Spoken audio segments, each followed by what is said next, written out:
And then the next day was like the tow day, and it was really cool because you like said, I remember, I was like, I don't want nothing to do with that. And you were like, next time it gets this big, I'm going to be ready. I'm going to tow. I'm going to like do everything it takes now until then. And you did that, which is awesome. Yeah, that day was funny because I had a tow board. I lined up a ski, and then Matt wouldn't let me go tow, and like, thank God he did that because I wasn't ready. I thought I was ready, and to be fair, I would have survived a beatdown, but you don't need to have a beatdown for no reason. And that day, I remember just watching the biggest waves I'd ever seen, 40, 50-foot perfect Jaws waves, and just thinking like, nothing else matters. I'm gonna use this like frustration and anger as motivation, and I'm gonna do everything it takes to come back here and tow a big day and get the wave of my life. And a couple years later, we got that opportunity. Had the right board, had the right training, had been towing for like 3 years now, had a way better board, and we ended up getting those waves, and we'll throw that wave up. Yeah. It was a good one. The one thing that stood out to me that day was that the waves are so big and it was so windy that it was raining salt. Remember that? There was you could hold out your hand and it was like hail. There was like big like salt crystals. I remember like I've never seen the ocean do that before. It would just rooster tail. Like there's so much wind coming up the face, and this spray behind, we call it the rooster tail, and that would get traveled by the trade winds and just like dump on our boat. I remember my glasses had like flakes of salt. Yeah, my hair was like, you could like snap it off. I remember I shaved my head the next day. But that day we also saw Justine DuPont get like probably the craziest barrel by a woman out there ever. And Kyleni's barrel. Yeah, and Kai's barrel. So that was just like a historic day to witness. And I wrote an article about it for Magic Seaweed. Wow. Which kind of started to lead to the job I have today, which is cool.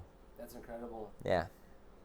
Yeah, I remember getting my first paddle wave at Jaws the next day. It was supposed to be really epic, and it wasn't that good. The swell dropped. It was raining, and I just stayed out there super late, and I got my first Jaws paddle wave, and it was really special to me because it was like couldn't see, eyes closed in the rain, and then like a little sideways, but my Lyle board like kind of recorrected itself. I call them like self-guided missiles because like they'll just straighten themselves out. It's really special. But it was like an orange board that was made for Matt Bromley, and I've always looked up to him. And I remember just seeing Trevor just with a shaka, and I see my mentor Trevor Carlson, and I kicked out. I was like, oh, it's kind of a small one, and Trevor's like, no, that was a good one. Both Trevors were there, but we'll throw that up. That was special to me.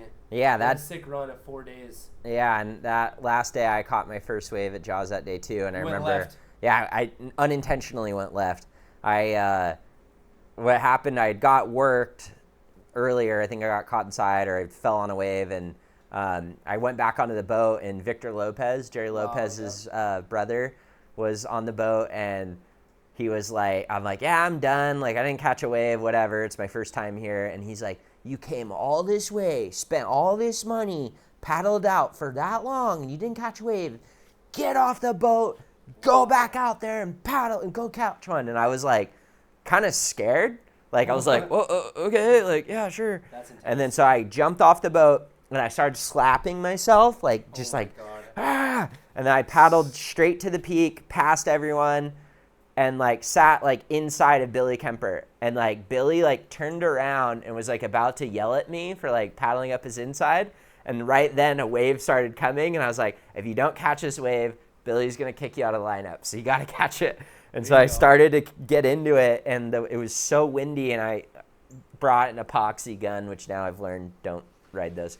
But it picked my board up, and then it sat me down left. And so I, like, dropped in, made it around the whitewater, got, like, big explosion of whitewater in my back, and, like, popped me out at the end. And I kicked out, and I was like, well, how do I get back? Like, do I go, like, way out in the channel around, or, like, do I try and cut through? And Ola, ski driver, came by, and he's like, oh, do you want to ride? And I was like, so broke at the time. I was like, do I owe you money? And he was like, God. No. Like, that's hilarious. Yeah, so he gave me a ride back to the boat. And then I remember Victor was like, all right, now you're good. And he, like, gave me a beer, and it was, like, the best beer of my life. I was just that's so cool. So over the moon. And I kind of thought, like, oh, one and done. Like, I caught a wave out there. I can say I surfed Jaws. Man, I don't know what the fuck going on lately, bro, but everybody acting real different and shit. Ain't nobody was talking to me like a few months ago, and everybody hit my phone up and shit.